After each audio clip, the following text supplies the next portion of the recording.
Merci, Monsieur le Président. Monsieur le Secrétaire général, Monsieur le Secrétaire général adjoint, Excellences, Mesdames et Messieurs les ministres et chefs de délégation, Excellences, Mesdames et Messieurs les représentants permanents des États membres, Excellences, Mesdames et Messieurs les représentants des observateurs permanents, Mesdames et Messieurs. C'est avec un immense honneur que je vous adresse les salutations les plus cordiales de leur Excellence, les membres du Conseil présidentiel de transition de la République d'Haïti, présidé par M. Edgar Leblanc-Fils, ainsi que celles du Premier ministre, le Dr Gary Conille. En leur nom, je vous transmets les vœux de succès et de pleine réussite pour les travaux de cette 54e session ordinaire de l'Assemblée générale.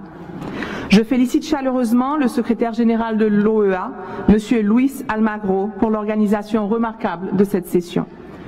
Monsieur le Président de la République du Paraguay, Su Excelencia Santiago Peña, je vous remercie de nous avoir accueillis à Asunción, ville au passé riche et qui, comme Port-au-Prince, porte encore les empreintes d'une histoire universelle.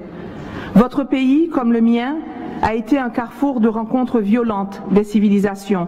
Et ce matin, il est un point de convergence prometteur entre les peuples des Amériques. La République d'Haïti, ce bout d'île magique au nom duquel je parle, est le foyer de l'intercelle de la liberté pour tous, le berceau de la dignité pour tous.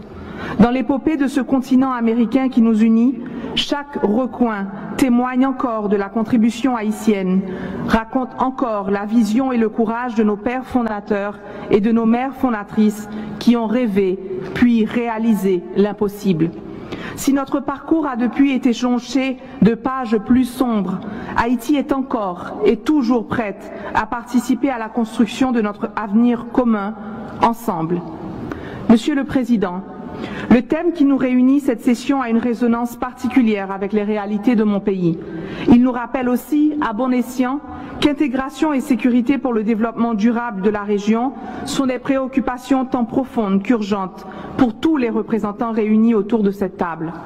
Chacun de nos pays doit répondre à un niveau ou à un autre à la violence et aux inégalités chroniques dans la distribution des richesses.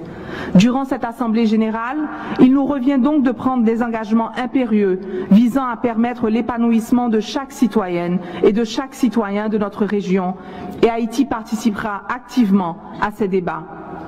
Chers collègues, oui, Haïti est confronté à des défis majeurs. Encore. L'insécurité a trop longtemps paralysé notre trajectoire.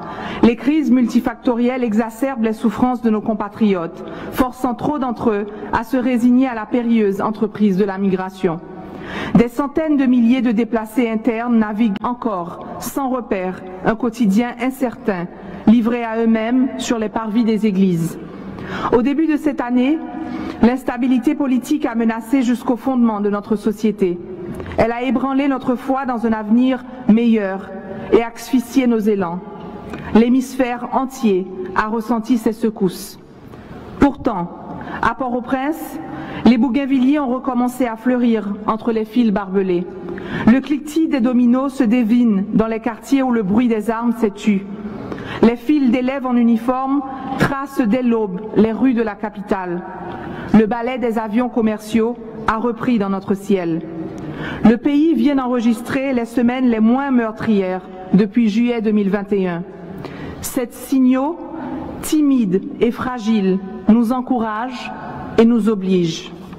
Sous l'égide du Conseil présidentiel de transition, composé des grandes orientations politiques du pays, du secteur privé, de la société civile et des associations interfoi, un moment inédit de rassemblement national est né, dans une opportunité réalisée avec l'appui bienveillant de la CARICOM.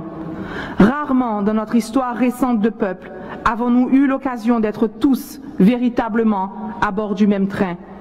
Aujourd'hui, tous les acteurs se déclarent décidés à remettre le pays sur les rails du développement durable et vers les urnes. Nous entamons un chapitre de l'essor, prudemment, mais entièrement.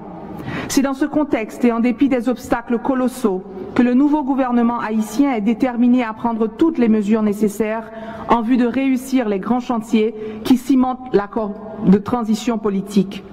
Rétablissement de la sécurité, redressement économique, réhabilitation des infrastructures, sécurité alimentaire et sanitaire, organisation d'une conférence nationale, révision constitutionnelle, retour à l'état de droit et de la justice sociale et élections pour le renouvellement du personnel politique.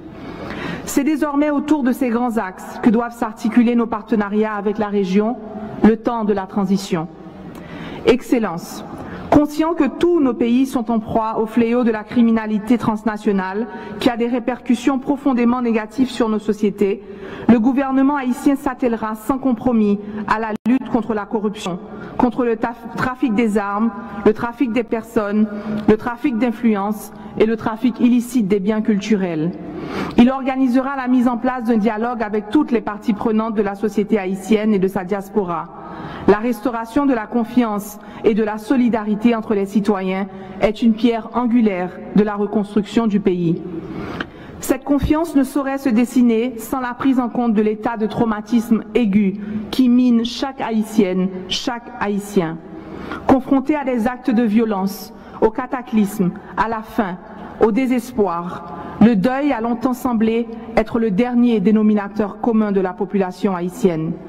Nous tous portons